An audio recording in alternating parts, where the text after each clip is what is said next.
The Bengals are making a playoff run. Let's get our first look ahead at the Tennessee Titans. You are Locked On Bengals, your daily Cincinnati Bengals podcast, part of the Locked On Podcast Network, your team every day.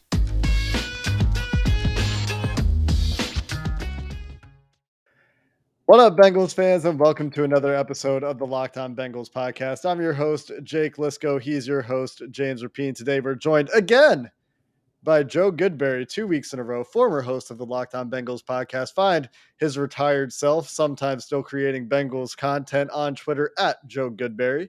Joe, welcome back to the show. You made the trip down to Cincinnati to watch Vegas in person. I didn't get to do it. The two of you, both of you, in person at that Bengals game. I'm stuck in Canada. Joe, what was it? What was it like? You got the experience firsthand down in the bowl, hearing all that noise come crashing down on you from above when the Bengals won. How was it? It was awesome.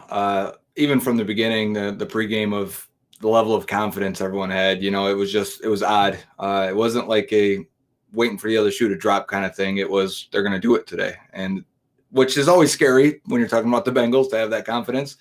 But it felt like the Bengals controlled most of that game. It could have been way worse for the Raiders, I think. And it came down to the end. The whole game was loud. Everyone was standing the entire time. And it was extremely loud and crazy and rewarding. Everyone at the end was just very, very happy and hugging and just celebrating. And it was just everything you can imagine. Have you ever been to a Bengals game like that, Joe? Because obviously your experience and my experience much, much different on Saturday night. What was it like? Does it compare to any other matchup, any other game you've been to in the orange and black?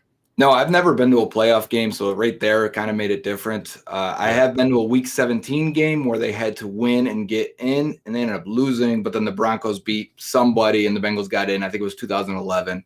So that was like, we're watching the screen, and then everyone celebrates kind of thing. Definitely not the same, obviously. The playoffs is the playoffs, and 31 years, enough said there.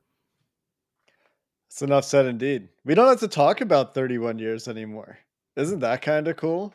Speaking of things we don't have to talk about anymore, like we were referring to before the show, we don't have to talk about 31 years anymore. I mean, every now and then it'll come up when we reflect on the occasion, what Joe Burrow accomplished in his first full season as a Cincinnati Bengals starting quarterback. But we're moving on.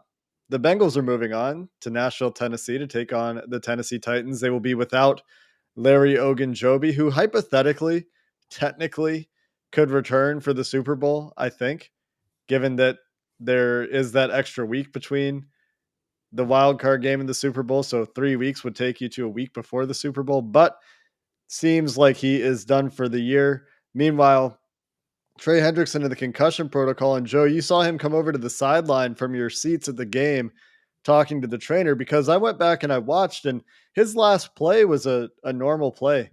He's rushing the passer. He doesn't go to the ground, doesn't hit his head weird. He was bumping heads with Colton Miller like pass rushers do, but I didn't see anything crazy. What did you see when he came over to the sideline? Yeah, bumping heads like he was going for the bull rush, right? And then kind of went inside and he stayed up. But yeah, I noticed him coming off to the side and talking to somebody in a Bengals training looking uniform and pointing to his eyes, pointing to his head, looking very intense at that guy. Didn't think anything of it, but I did remember seeing that and then seeing your tweet a few minutes later when during the next break of the Bengals are now down 2 defensive linemen. And I looked out there and I saw Hendrickson wasn't out there and I was like, something happened though. Yeah, and obviously huge loss. Real quick, one clerical thing. Larry Ogunjobi is out for the year. Super Bowl run, doesn't matter. He's out. He's done. So he's not coming back. I just don't want people to hold out hope. That being said, Trey Hendrickson, not done. Hopefully not done this week and can get back on the field. Jake, you talked about the pressure rate. Didn't Aditi Kikabwala tweeted out it was like 43.5% versus 9.1%. Joe, no one knows film, Bengals stuff. We love talking to you about all that stuff. How in the hell are the Bengals without Trey Hendrickson going to get any type of pressure on Ryan Tannehill this week on critical downs? Because we know the Derrick Henry show and all of that. But there's going to be 3rd and longs. There's going to be 3rd and goals. How are they going to get some heat on Tannehill and I hope this is just a hypothetical that never comes true, but if Trey Hendrickson isn't out there? I really don't know. It's scary to think about that scenario. I mean, you would need one of those. It seems like Sam Hubbard seems to turn it on when he's the last man standing for whatever reason. I think like the Baltimore game, he had to really do that, and he did. And the thing about Larry Ogunjobi also is he's a penetrating guy next to usually Hendrickson, and I think they work well together at a lot of times. I do like BJ Hill as a pass rusher. Maybe that's where you get a little bit. He had two. I think that Hubbard got credit for the sack right at the goal line, but BJ Hill did his job too and hit him at the same time. If anything, they should have split that. Hill ends up getting another in the fourth quarter, right before the big play down the middle to Darren Waller. So at this point, Hill may be their best pass rusher if they didn't have Hendrickson. Hubbard is fine, and he can do what he's got to do, but it really leaves something to be desired, whether that be Cam Sample or Khalid Kareem or whoever they call up and try and plug into that spot. They really need Hendrickson. I think if we were to say who is the defensive player of the year for them, it's Hendrickson. And even though maybe Awuzie and Reeder may be better all around at their jobs, they're just not as impactful, right? Because you can throw away from a corner on one end and the other guy's a nose tackle, which may be very valuable in this game. But the pass rush is where games are won and lost in terms of the defensive line. And you need Hendrickson for that. Yeah, and he's been clutch. Like, he's made big plays for them in the clutch that have swung games. And a lot of times, you look at the PFF arguments for positional value, the things that impact the passer are the most important positions on the football field, according to their research. And corner in their hierarchy comes before the defensive lineman. But just in reality, from the eye test perspective, when you watch a football game, when Trey Hendrickson gets a strip sack that's almost a touchdown, I mean, you could do the same thing with a pick six, but Trey Hendrickson's the one making those impact plays, and I agree with you. He would be sorely missed. The Bengals tried a variety of things in that game, but I think that when Hendrickson went off, it kind of stunted what Lou Anarumo wanted to do. We saw his creativity limited a little bit, and they had to get creative just to play their base stuff at that point. And that's going to be the challenge this week. The same idea as we're going to see from the Titans, a lot of stunts, trying to scheme it up. They've done that at times this year because overall the pressure rate hasn't been fantastic. But obviously the best case scenario is getting Trey Hendrickson back. And it just has me looking ahead to this offseason. Not that we're there yet. There's still playoffs to talk about, but thinking pass rusher in a big way. But the other thing, and it's in your name here, if you're watching on YouTube, Joe's named himself Let Joe Cook today as he's entered our podcasting space. And that's the thing that occurs to me is maybe you can't get pressure on Tannehill. Maybe DJ Reader, your nose tackle, isn't enough to deal with Derrick Henry and the Titans, who run it the most out of any team in the NFL on second down. Because I was looking, the Bengals run it the second least on second down in the last 5 weeks or so. The Titans run it nearly twice as much, like 27 to 52%. Is the Bengals to the Titans respectively. So the Titans are going to run the ball a lot, and they have Julio Jones and AJ Brown, and Ryan Tannehill's an efficient quarterback in that offense. And so maybe what it's going to be is they got to let Joe cook. Maybe it's going to be a first to 40 wins kind of game. We'll talk about that aspect of the game and what the Bengals will need to do to hang with and beat the Tennessee Titans coming up next.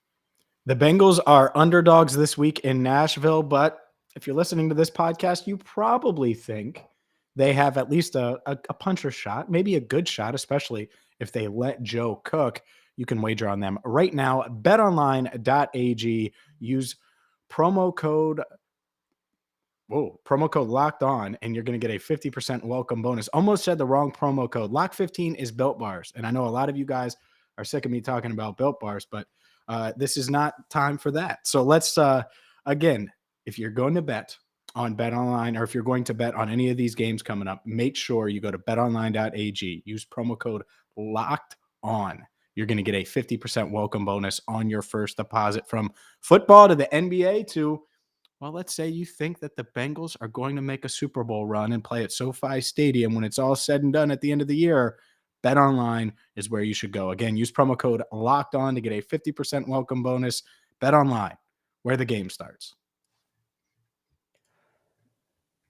So, James, let Joe cook game?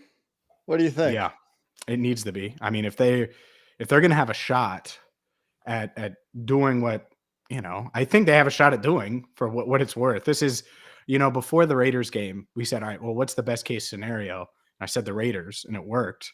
And it felt like they should have won, like Goodberry said, by a lot in that game, and they had to settle for field goals, and it wasn't as close as the final score.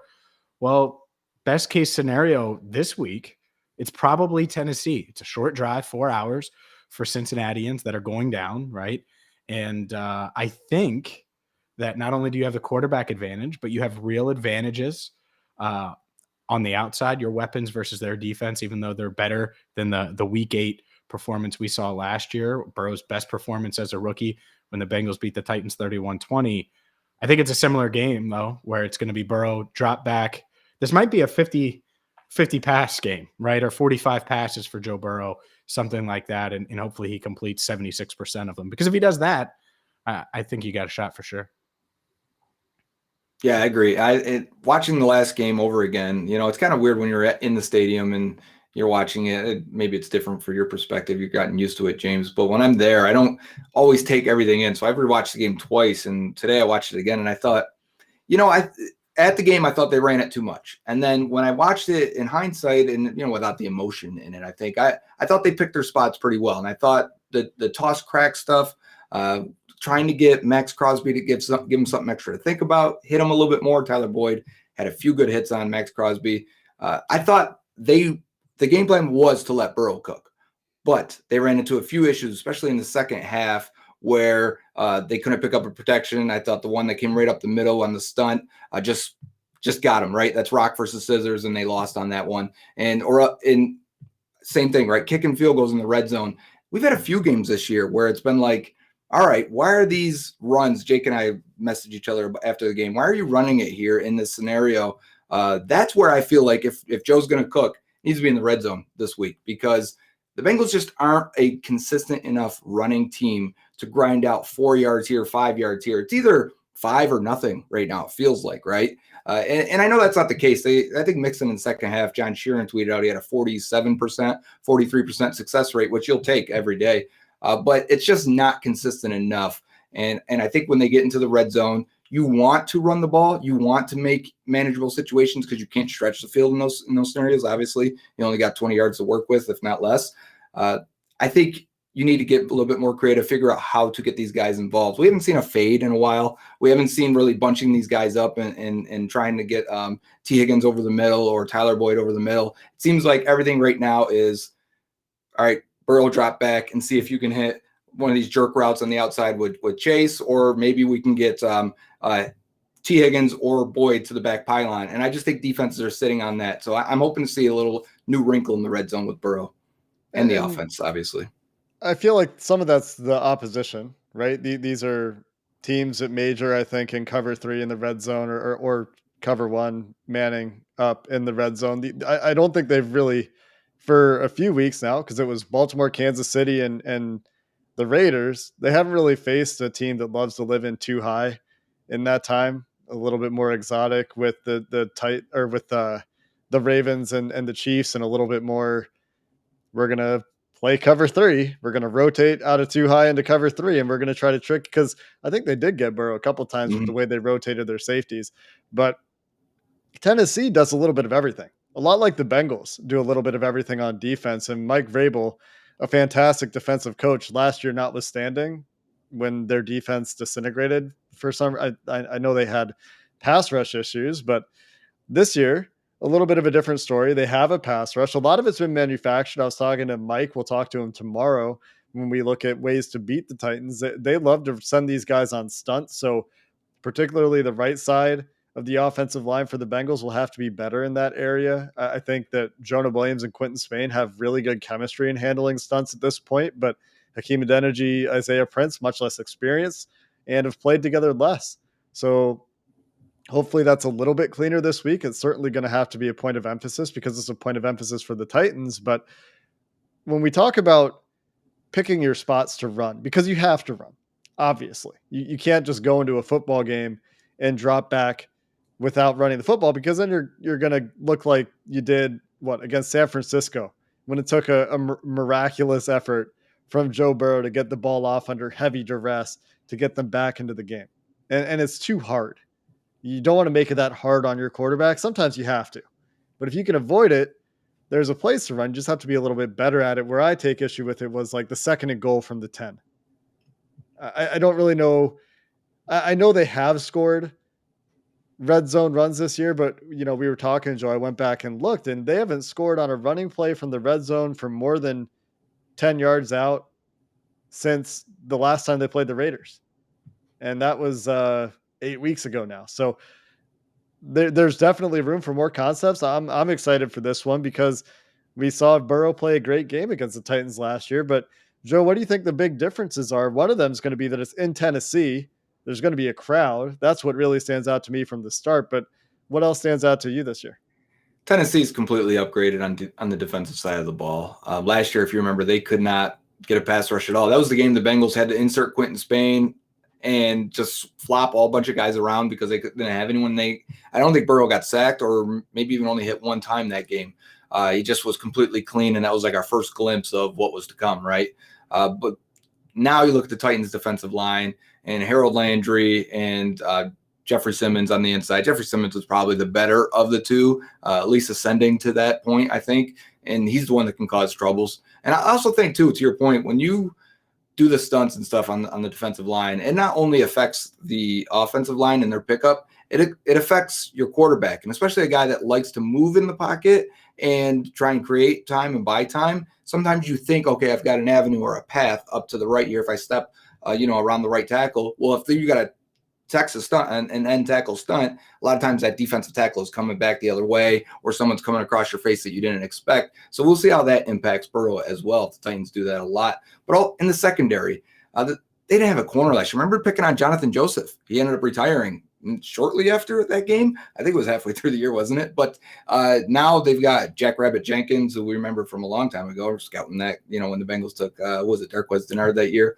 But point being is the other guy next to Kevin Byard at safety, who's a tremendous safety, Imani Hooker. Remember, we scouted him as well, Jake. Yep. He's blossomed into the player he is now, and he's a very good safety. Those are two good safeties. Like, we like our safeties in Cincinnati. That right there in the AFC, man. You look at the teams that are left of the Final Four, all of them have good safety play. And I don't think that's a coincidence. You got the Chiefs and Bills.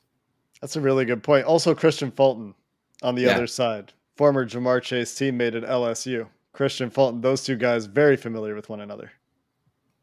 Yeah, so I don't know. Where's the advantage then, right? It's still, to me, it's still the outside, and it probably will be, but it's not just Burrow, but you still like Jamar Chase against the site? You still like T. Higgins? By the way, some people were like, I think it was YouTube comments, Jake. I read some of them, and normally I don't, or I ignore them, and I don't tell Jake that I do, except the good ones. And someone was like, they need T to play better. And I was like, well, he actually faced a really good corner, and it was his first postseason game, and Jamar was cooking.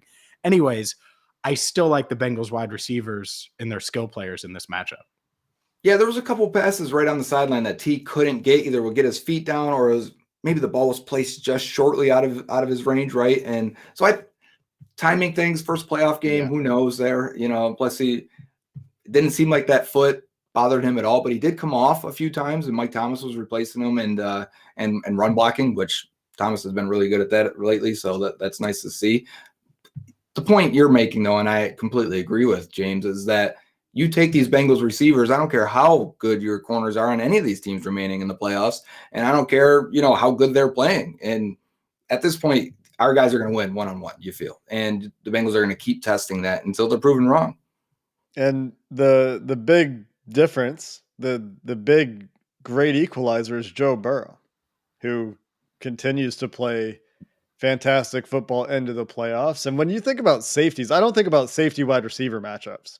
That's just not really a thing to me. I think about safety quarterback matchups because safeties very rarely are directly dealing with the wide receivers, right? And so when I think about, how does Kevin Byard impact the game with his 90.1 PFF coverage grade, which is a lot like Jesse Bates last year with his 5 interceptions, 6 pass breakups. He's given up 5 touchdowns, 76.8 passer rating allowed into his coverage. I'm thinking about the chess match there, right? The rotations, the moving the safety with your eyes and all that stuff with Joe Burrow. And look, doubt Joe Burrow at your own peril. We'll talk Burrow and a little bit more about this matchup to wrap up the show with Joe coming up next. People think unusual circumstances mean complicated taxes, but for TurboTax Live experts, that's what makes things interesting. Maybe you inherited a condo and are renting it out, or maybe you're trying to get paid in crypto and aren't sure how it's going to be taxed. Well, TurboTax Live experts, an interesting life for you can be easy peasy for them. They can handle all of it for you. Luckily, TurboTax Live can match you with the right expert that has experience for your situation and get you the help you need this tax season. So whether you launched your own startup or you're working multiple jobs and juggling multiple incomes, an experienced TurboTax Live expert can help you during the entire filing process or do your taxes for you from start to finish so you get the deductions you deserve. Visit TurboTax.com to learn more. Again, that's TurboTax.com. And you do your thing. They've got your taxes into it. TurboTax Live. So Joe Burrow, the quarterback of the Cincinnati Bengals, happens to be one of the best quarterbacks in the NFL. Ryan Tannehill is a fine player. He's good. I think, honestly, as of Monday at 3:34 p.m. Pacific time as we record this, it feels like the Titans offense might get theirs this week.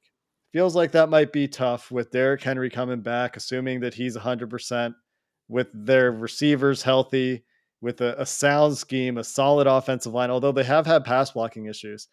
Um, it's not really something the Bengals are set up to exploit. And we'll talk more about what the Bengals can do defensively, I'm sure, this week. But I just come back to Joe Burrow, and the numbers weren't gaudy for Burrow. Only 2 touchdowns, right? Only ties the Bengals playoff record, which is sad at 2. He's ready to break that one this week, and it just seems like he's ready right now. There's nothing that's really getting him. He's not making mistakes. The few mental mistakes, or even if you want to argue they weren't mental mistakes, risky throws where he didn't have a good enough throw, have disappeared for the last 5 weeks. And if he continues to play that way, it's hard. Like I said, doubt him at your own peril, man. What do you think, Joe? Yeah, I'm with you. I think it's just looking at the AFC as a whole. I think these are definitely the 4 best teams. I mean, I don't think anyone would doubt that at this point. It's pretty easy to say. But looking at the quarterbacks that are left, especially with Mahomes, Allen, and Burrow, I see similarities. It's funny how close statistically and what the advanced data Burrow and Allen have been this year with the big play throws and then the turnover worthy stuff. Allen's on fire, but Burrow is too. And, Mahomes is Mahomes. And anytime you feel like that offense can light on fire, but it's kind of starting to feel like the Bengals are like that in a lot of ways where, if they capitalize, if they are strong in the red zone, they score 35, if not more. Last week, you really feel like that game could have got out of hand real quickly. It didn't. But you're right. I said this, I was talking to the Titans podcast today, and I said, it's been maybe a month since Joe Burrow's thrown a pass into coverage, like where I feel like it's going to be a turnover worthy throw, a bad one, an egregious one. He hasn't been confused, I feel like, in a long time.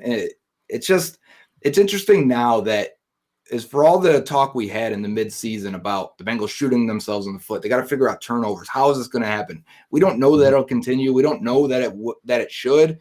And then it stopped all of a sudden. And now the defense is slowly getting theirs, getting 1 or 2 a game. And that's all you really need. That flips it maybe 1 or 2 more drives a game. It's all you really need to get the ball in Burrow's hands. We all feel confident that he's on fire. And again, I feel like we have the Bengals have the better quarterback going into this matchup, even though Tannehill is fine in that scheme. This may be a game script game. Oh, I think it is. Like, to me, the way to stop Derrick Henry without the, coming up short defensive line wise, certainly on the interior, you're going to be without Ogunjobi. We'll see about Josh Tupou. The Geno Atkins dream is exactly that, and expecting him to come back and actually stop Derrick Henry is like signing Adrian Peterson and saying, all right, be Derrick Henry, which the Titans did earlier this year. Anyways, I think if they can get out to an early lead, not only does it, and the Titans are going to run the ball anyway. That's just who they are. They're going to feed Henry, but it takes it away a little bit, right? Like if you're up 10-0, it's one thing, but if you get out to, if you're up 24-14 And I think that's what the Bengals did last year, against the Titans. And that was part of it. Obviously, they won the turnover battle. Jesse Bates had a really good red zone interception. But part of it was they never, it was wire to wire. They always had the lead. And I think if they can get out to an early lead and Burrow can get into a rhythm, that certainly bodes well, not only for just taking the crowd out, but limiting what Derrick Henry can do. He still might go off for 100 plus, but it's not going to be they get off to an early lead and then they can control the clock and beat up on your worn down shorthanded defense and tee off on Joe Burrow on the other side. And Henry did go 112. Yeah, so Sorry, I was just Joe. going to say that. We're on the same page. Go ahead. 18 carries for 112 yards. A lot like that Raiders game, right? Game script. The reason that Josh Jacobs didn't make a bigger impact on that game is game script. Joe, go ahead. You're making the same point as me. I'll let you take it. No, because I was going to hit the Josh Jacobs point right after you were on it. But you're right. And that was the thing I was thinking of too when I was watching this game again. I was like, if this is a different game a little bit here or there, maybe the Hendrickson forced fumble picked up by Ogunjobi doesn't happen. Maybe the Raiders stay with the run a little bit more. Jacobs had 2 explosive runs in that game and a nice screen. That one may have been called back, illegal man downfield. Either way, it felt dangerous when he had the ball, actually. I was confident when Derek Carr had to drop back. I was less confident when I saw Jacobs running. And maybe that doesn't bode well for Derrick Henry and trying to stop that Titans offense, but you're right. He went for over 100. They also, Corey Davis had a big game. They don't have Corey Davis anymore. Insert Julio Jones. This may be the first time the Titans all year, very rarely, been healthy at all their skill positions. I actually don't know what to expect. They had high expectations for this Titans offense hitting that next stride by getting a Julio Jones in here. They don't have Jonnu Smith this year at tight end, but still, I look at this like, maybe we're underestimating a little bit the Titans because we haven't seen them at full strength. I think that's probably a part of it, but I'm a little bit, I don't know. I think that with AJ Brown, Julio Jones, Derrick Henry, and sound coaching, like that's a pretty solid set of weapons. Even if Julio's not who he used to be, even if he's been battling injuries this year, he's still Julio Jones. He's maybe a slightly lesser version of himself. AJ Brown is not a lesser version of himself, and he's healthy. And James, was it James? I think it was you that mentioned taking the crowd out of it. Was that you or was that Joe? I mentioned it. Yeah. Yeah. I think that's big for Joe Burrow. Joe Burrow, as we'll talk about with Mike, has made veteran, plentiful use of the hard count to try to figure out what he's getting pre-snap. And the Bengals will do what they can, but if it's loud and it's a playoff environment, so expect it to be, right? Look at what happened to the Raiders last week. It's a lot harder to get those little advantages that you can get at home when you can try to get those pre-snap indicators a little bit more readily. And I'm curious, since it's only a 4-hour drive, what's the percentage here? I know a lot of Bengals fans are going. Like, I tweeted out because once I figured out on Sunday night that it was for sure Nashville, I was like, all right, I got to get a hotel now so I don't get burned like Joe did coming to Cincinnati. Like, literally, I thought of you. I was like, man, hotel prices are going to go crazy. Let me just find one close to downtown. And it was still a lot, but not what people are paying now. And I was like, okay, like, I think a lot of Bengals fans are going to come for this game. So obviously it'll be mostly Titans fans, but is it going to be 90-10 or will it be 75-25? Because 75-25, I think is that crazy? I don't know. I'm just guessing percentage wise. I don't know if that's crazy. I don't know. It's kind of funny because they probably have had their tickets on sale for multiple weeks now since they pretty much clinched first seed, knew they'd get to bye, and always knew it'd be a divisional round first, home playoff game for them this year. Yeah, I would assume that, right, that's been, I don't know for sure, but I would assume that sold out pretty quickly for them, and it's just secondary market for Bengals fans, which means you're going to pay a premium. But I don't think that'll stop them. I think the excitement is at a pretty high level. Joe, looking at this game, how would you compare your confidence level at this point to your confidence level going into the Vegas game? And the follow-up is going to be, well, I'll let you answer that one first. Okay. I feel good, not as good, right? I felt like they were going to handle the Raiders pretty well. I think on here I said 27-12. James goes 4 field goals, and we're like, oh, we don't know how it gets there. They end up kicking 4 field goals. They got a touchdown somewhere in there that I didn't expect. 26-19. But I feel more like this is a 3-point game. Like Vegas is on this one, and it could go either way. Like I 27-24 type match and flip a coin. That's kind of how I feel. But that's okay. I'll take that versus the presumed number 1 seed here. They're supposed to be the best team in the AFC. I don't think they are, but yeah, if you feel like you got a puncher's chance, at least you feel good about it.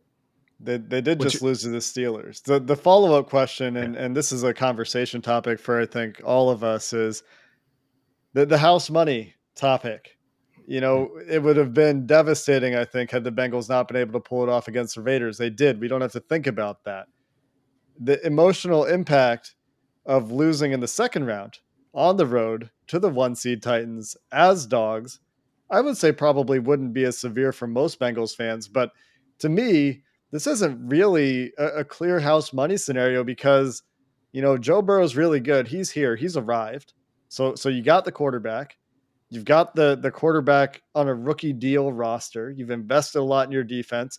You're relatively healthy. And so when you're here, you take advantage of it, right? Because look at the Ravens. The Ravens thought, we're going to go to the playoffs for the next 5 years. We're going to lock Lamar up. And then they had a practice squad roster for 6 games this year and couldn't get to the playoffs. And so to me, that's why it's not so clear. But Joe, what do you think? You're right. The story is always like Dan Marino thought he'd always get back. He'd always be in this situation. He never gets back again. And he's one of the greatest quarterbacks of all time, especially of that generation. There's no saying the Bengals are going to be this healthy. They're not going to be this hot, right? They won the games they needed to, winning 3 straight at the end, beating good teams. I'm throwing off that Browns game, obviously, where they didn't put their starters out there. But then you win a nice, tight playoff game against a quality team that's been hot, that won 4 in a row and found a way to eke out those close games in the Raiders. They're hot. They're playing well. The quarterback's playing well. Everyone on offense is pretty much healthy other than Riley Reif, and they found a way to at least not let that blow up their offense. So there is no reason why they couldn't be the better team going into this matchup. I think almost everyone would agree they have the better quarterback. And if you have that, you've got a chance. You've got a great chance to win that game. I think just one time this year they lost a game where they had a better passer rating than the opponent. If we say the Bengals are going to come out of this game with a better passer rating than the Titans, they may win this game, and we should expect that. I don't like the house money talk because it lessens the opportunity, or it doesn't really fully grasp what you have in front of you. You have a chance to beat a team. It's better than going to play the Bills or the Chiefs, right? So you have a chance to beat the Titans and go to that conference championship game versus either a team that you've already beaten or a team that was a three seed, and and the AFC settles it by knocking off the top 2 seeds. That gives you a chance again. I just look at it like, don't throw away this opportunity because we think it's going to be there in the next few years. There's no guarantee it will be. Well, they've gotten the best path that you could have asked for when we knew that they were going to not go for the 1 seed, and they didn't really have a shot at it anyway in that final week. It was like, all right, who do you want? You want the Raiders. And then you look at the bracket and it's like, oh man, I would much rather go to Nashville than have to go to Arrowhead. Right. And so I think the house money talk, especially if it was like, and I'm not saying the Chiefs aren't going to win it all because they certainly could, but like the dominant Chiefs that had just come off, let's say a 13-3, it would be 13-4 season, and they were the 1 seed. I get they're going to the 1 seed. The Titans aren't as dominant, and they're not as prolific, and they're not as scary. So I totally agree with you. Now, would this season be a disappointment if they lose to Tennessee? No. But am I expecting them to go there and either win or have a really damn good showing because they have the better quarterback? And I'll take it a step farther. Even with Derrick Henry, they have the better weapons. I think they're 3 deep at receiver versus 2, and Mixon's really good. I know he's not Henry. So yeah, they might be a little shorthanded on defense. The Bengals have had great injury luck all season long to get to this point. Taking advantage of it is so crucial. And I forget who I was talking to. Obviously, I wasn't alive for the 88 Super Bowl or the 81 Super Bowl. I think it was the 81. There was no one that was thinking, oh, they're going to make this run. And then they did. And so that's the thing. And I think about Super Bowls, throughout, there were multiple times I thought that the Patriots weren't even like the second best team in the AFC. And they looked up because they had Brady and they were in the Super Bowl, right? That 2012 team with Chad, like I don't think they were that good. Julian Edelman was playing cornerback in the AFC title. It was ridiculous. Okay. A cornerback, Julian Edelman. Yeah, it's true. So I think that the Bengals, they have Burrow, they have weapons. It's the ultimate makeup. It could make up for some of these other blemishes, including the offensive line, which is below average. And so, yeah, this isn't house money. I think and I don't think they think it is, by the way, which is, No. is certainly the good part about it. Like Jamar Chase says it was a sloppy game after the win. Joe Burrow's just kind of like, yeah, it's exciting. Yeah, Like, this is I'm more excited at the beginning of a Locked On Bengals episode or the end or right now than Joe Burrow was after being better than any Bengals quarterback in the postseason for the past 31 years. How about that? that's yeah. I think that's exactly true. I think that's only fans. I don't think that mentality exists at all in the locker room. 100% think you're right. Last thing I want to hit real quick because we're already long is the Titans might be 12-5, and you might hear this week the Titans are the best defense the Bengals have played this year. The Titans have played in their last 7 games the Texans twice, the Patriots, the Jaguars, the Steelers, and the Dolphins, and the only team I would say that's good that they faced in that time, especially on offense, is the 49ers. And they had a respectable game. They beat the 49ers 20-17. So kudos for that game for sure. But Davis Mills had a really nice game against them in week 18. And Joe Burrow is better than Davis Mills. And Davis Mills, hey, respect. He's come on in a big way. But when you hear that this is a really good Titans team and all this stuff, the Titans also lost to the Jets back in week 4. Titans dropped one to the Texans in week 11. And so there's some context I think that we need to look at when we start to think about this team. I'm not taking anything away. They have a solid roster, great safeties, as we talked about, solid defensive line, getting good production there, solid corners, but that doesn't mean they're going to be this impenetrable wall. I got talked into the Kansas City defense, and I don't think I'm going to let that happen this week. And to their credit, they did beat the Chiefs and the Bills earlier in the year. The Chiefs were finding their footing, and then Josh Allen lost his footing at the end. That's so true. Interesting how that goes. But right, so they're facing Allen wasn't playing well at that time. Mahomes really wasn't at that time. This may be the best quarterback, hottest quarterback they faced this year. So it goes both ways, right? Maybe their defense is playing well. Fine. But Burrow is also hot. Yeah. Really good. We should wrap up there. Joe, thanks again for joining us.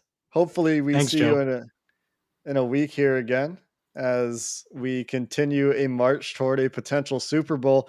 Until next time, Bengals fans will be joined by Mike at Bengals_Santagata to get into some film and how the Bengals can take advantage of what the Titans do on tape. Until then, hoo-day and have a good one.